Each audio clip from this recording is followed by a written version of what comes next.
असम विधानसभा चुनाव से ठीक पहले राज्य की राजनीति में भूचाल आ गया है। दरअसल असम बीजेपी के ऑफिशियल सोशल मीडिया अकाउंट पर शेयर किए गए एक वीडियो से बड़ा राजनीतिक विवाद खड़ा हो गया है। वीडियो के बाद से ही असम की राजनीति भी गर्मा गई है और वहीं हिमंता बिस्वा शर्मा को लेकर बयानबाजी भी तेज हो गई है। सोशल मीडिया पर पोस्ट किए गए उस वीडियो में मुख्यमंत्री हिमंता बिस्वा शर्मा को प्रतीकात्मक रूप से मुसलमानों पर गोली चलाते हुए दिखाया गया। हालांकि वीडियो पर बढ़ते विरोध और हिंसा भड़काने के आरोपों के बाद वीडियो को सोशल मीडिया अकाउंट से तुरंत हटा दिया गया। दरअसल रविवार को शेयर किए गए पॉइंट ब्लैंक शॉर्ट कैप्शन वाले इस वीडियो में हिमंता बिस्वा शर्मा को एक काउबॉय स्टाइल के रूप में अटायर की तरह में देखा गया था, जिसमें उनके हाथों में राइफल भी थी। इसके बीच में एआई से बने ऐसे विजुअल्स जोड़े गए थे जिनमें दाढ़ी और टोपी पहने लोगों पर गोलियां लगती दिखाई जा रही थी, जो साफ तौर पर मुस्लिम आइडेंटिटी को दर्शा रहा था। वीडियो में कुछ टेक्स्ट के जरिए फॉरेनर फ्री असम और नो मर्सी जैसे संदेश भी दिखाए गए, जिन्हें आलोचकों ने खुलकर सांप्रदायिक बताया। और ये सिर्फ दृश्य तक सीमित नहीं था, बल्कि कुछ हिस्सों में शर्मा को पश्चिमी फिल्मों के हीरो की तरह दिखाया गया और वहीं असमीज भाषा में ऐसे वाक्य भी बताए गए जिनकी वजह से विवाद और ज्यादा बढ़ गया।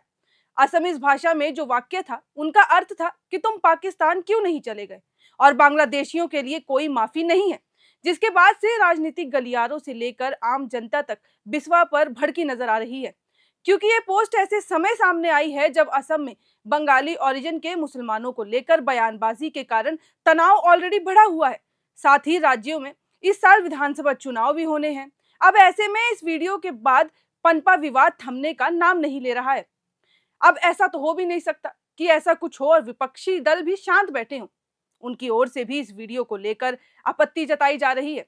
दरअसल कांग्रेस ने वीडियो की कड़ी निंदा करते हुए इसे बेहद घृणित और विचलित करने वाला बताया और इसे ट्रोल कंटेंट कहकर टालने की कोशिशों को खारिज किया। पार्टी ने बयान जारी कर कहा कि बीजेपी असम के आधिकारिक हैंडल में ऐसा वीडियो पोस्ट किया गया जिसमें माइनॉरिटीज की हत्या का ग्लोरिफिकेशन होता दिख रहा है। ये सामूहिक हिंसा और नरसंहार के लिए उकसाने जैसा है और इसीलिए कांग्रेस ने न्यायपालिका से इंटरवीन करने की मांग की है।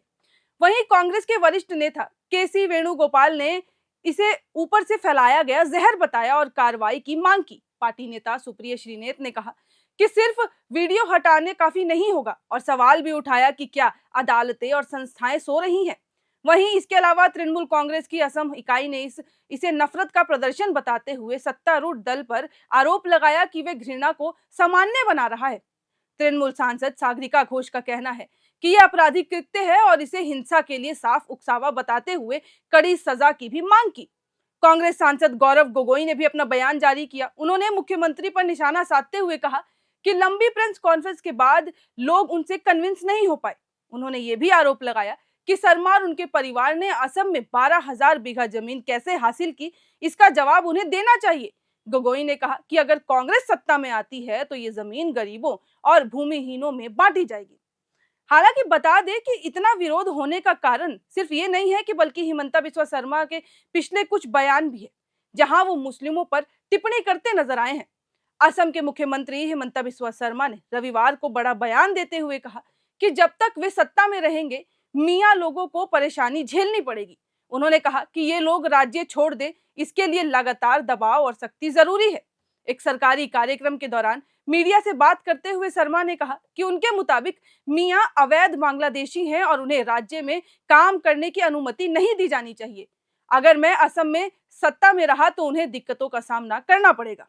वे यहाँ शांति से नहीं रह सकेंगे। जब तक हम उनके लिए मुश्किलें खड़ी नहीं करेंगे वे राज्य कैसे छोड़ेंगे।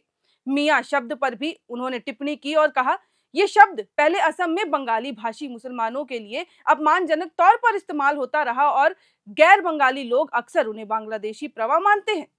हालांकि हाल के वर्षों में समुदाय के एक्टिविस्ट इस शब्द को विरोध के प्रतीक के रूप में खुद अपनाने लगे हैं। अब आपको बता दें कि इससे पहले भी हिमंता बिस्वा शर्मा इस तरह के विवादों में पड़े हैं। पहले भी उन्होंने एक और बयान दिया था जिस पर ओवैसी ने भी पलटवार किया था। दरअसल ओवैसी ने शर्मा के उस बयान पर निशाना साधा था जिसमें उन्होंने मियां मुसलमानों को तंग करने की अपील की थी। अब हिमंता बिस्वा शर्मा का वो बयान क्या था वो बताती हूँ। उन्होंने कहा था जो जैसे हो सके मियां को परेशान करे, आप लोग भी उन्हें कष्ट दो। रिक्शा चढ़ने पर अगर वो लोग आपसे 5 मांगे तो आप केवल 4 रुपए दो, क्योंकि परेशान होने पर ही वो लोग असम छोड़कर जाएंगे। आगे उन्होंने कहा कि मियां का विषय कोई मुद्दा नहीं है, हिमंता बिस्वा शर्मा और बीजेपी सीधे मियां के खिलाफ है। अब मैं सबको प्रोत्साहित करता हूं कि मियां को परेशान करते रहो, क्योंकि मियां समुदाय को शांति तभी मिल सकती है जब मुझे सीएम की कुर्सी से हटा दिया जाएगा।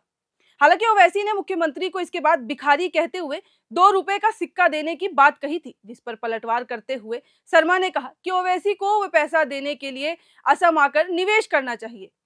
खैर, अब असम में इसी महीने मध्य में विधानसभा चुनाव की तारीखें भी घोषित हो सकती हैं। मुख्यमंत्री हिमंता बिस्वा शर्मा राज्य के अलग अलग हिस्सों में आयोजित सभाओं में स्पेशल रिवीजन समेत कई मुद्दों पर भी बात कर रहे हैं, लेकिन मुख्यमंत्री खासकर मियां मुसलमानों के मामले पर काफी आक्रामक होते नजर आ रहे हैं। मुख्यमंत्री ने अब तक 2025 के आखिर और 2026 की शुरुआत में मियां मुसलमानों को लेकर ऐसे कई बयान दिए हैं जिनकी वजह से वे लगातार सुर्खियों में बने हुए हैं। मुख्यमंत्री का ये बयान असल में आने वाले विधानसभा चुनाव के लिए उनकी चुनावी रणनीति का भी एक साफ संकेत दे नजर आ रहा है। इसके बाद उन्होंने एक तरह से मियां मुसलमानों के खिलाफ जैसे मोर्चा ही खोल दिया है। अब असम की 126 विधानसभा सीटों पर होने वाले चुनाव से पहले इस तरह के वीडियो और बयानों ने राज्य में सियासी पारे को 7वें आसमान पर पहुंचा दिया है। लेकिन इस वीडियो और शर्मा के बयानों से ये तो पूरा साफ हो गया है कि उनका और बीजेपी का विजन आगामी चुनाव के लिए पूरा क्लियर है। उनका मुद्दा क्या होने वाला है ये भी इन बयानों से साफ नजर आ रहा है। लेकिन फिलहाल अब आगे क्या होगा, हिमंता बिस्वा शर्मा आगे कैसे कदम उठाते हैं, क्योंकि स्पेशल इंटेंसिव रिवीजन और स्पेशल रिवीजन को लेकर भी असम में काफी टाइम से चर्चा चल रही थी, विवाद हो रहा था जब से इसकी घोषणा की गई थी। और अब चुनाव की तारीखों की घोषणा भी जल्द हो जाएगी, तभी पता चलेगा कि आखिर असम में किस तरीके से सियासी हलचल और ज्यादा बढ़ती है। लेकिन फिलहाल इस वीडियो में इतना ही। और इनके बयानों को लेकर आपकी क्या राय है, आप क्या सोचते हैं, अपनी राय हमें कमेंट बॉक्स में लिख के जरूर बताइएगा। और ऐसे अगर इसमें कोई और इन्फॉर्मेशन या अपडेट सामने आती है तो आपके साथ साझा करते रहेंगे। तब तक के लिए देखते रहें एयर नाउ।